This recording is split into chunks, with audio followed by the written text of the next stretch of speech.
Assalamualaikum warahmatullahi wabarakatuh. Perkenalkan, nama saya Israwati, Prodi Pendidikan Akuntansi kelas A, angkatan 2021, Fakultas Ekonomi, Universitas Negeri Makassar. Baik, di sini saya akan menyelesaikan tugas kuliah saya pada mata kuliah kewirausahaan.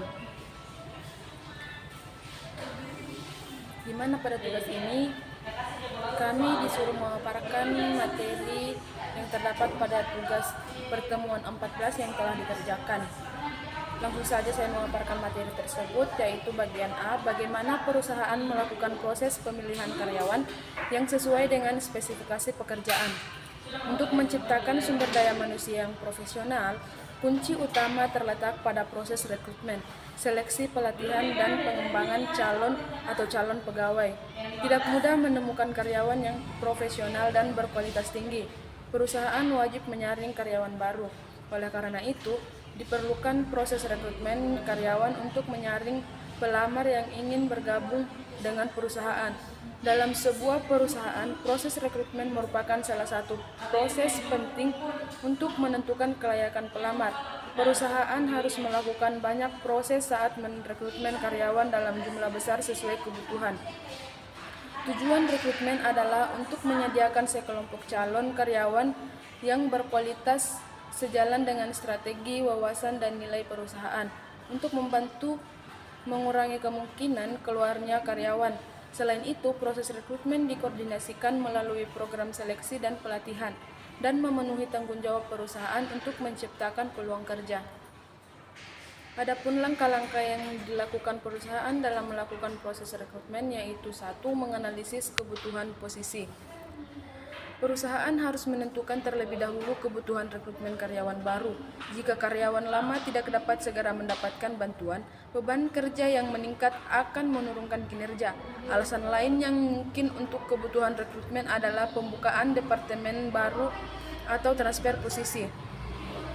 2. Yaitu merencanakan proses rekrutmen. Proses rekrutmen selanjutnya adalah perusahaan menyiapkan rencana untuk posisi yang dibutuhkan. Tuliskan deskripsi pekerjaan, kualifikasi, dan pengalaman yang dibutuhkan. 3. Yaitu pasang lowongan.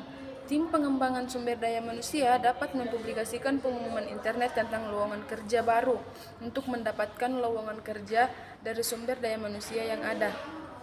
B. Bagaimana perusahaan menentukan kriteria karyawan yang tepat berdasarkan spesifikasi pekerjaan.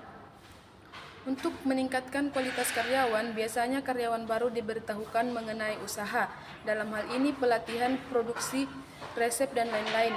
Selain itu, setiap karyawan juga dituntut untuk memberikan pelayanan yang sebaik-baiknya pada pelanggan.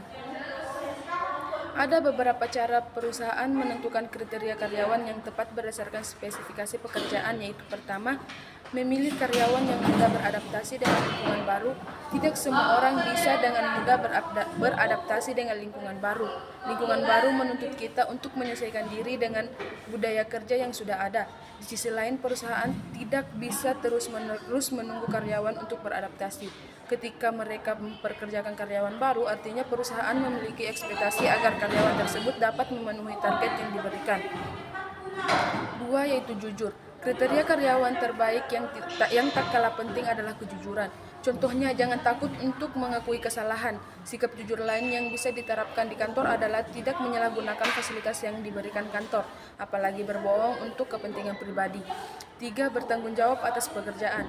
Bentuk pertanggungjawaban terhadap pekerjaan bisa dalam banyak bentuk, dimulai dari datang ke tempat kerja dengan tepat waktu. Ketepatan waktu juga bisa diterapkan saat memulai suatu proyek maupun mematuhi deadline. Apalagi jika karyawan yang bekerja dalam tim. Jika pekerjaan tidak diselesaikan dengan tepat waktu, bagaimana bisa proyek berjalan dengan mulus? 4. Yaitu profesional saat bekerja. Sebagai karyawan harus bersikap profesional dalam setiap pekerjaan. Contohnya selama jam bekerja, karyawan diharapkan tidak melakukan hal lain yang mengganggu produktivitas seperti main game atau menonton video. 5. Yaitu menjalin hubungan soal antar karyawan. Untuk memenuhi kriteria karyawan terbaik, seorang karyawan harus bisa menjaga hubungan sosial antar karyawan, perlakukan semua orang di kantor dari rekan kerja dengan perlakuan yang sama. C. Bagaimana perusahaan melakukan evaluasi kinerja dan memotivasi karyawan untuk bekerja? Ahmad Thayyib menegaskan bahwa dalam hal menjaga motivasi karyawan agar tetap bekerja dengan baik dan menghasilkan produk yang berkualitas, pemilik bisnis ini menjanjikan bonus kepada karyawan ketika target yang diinginkan tercapai.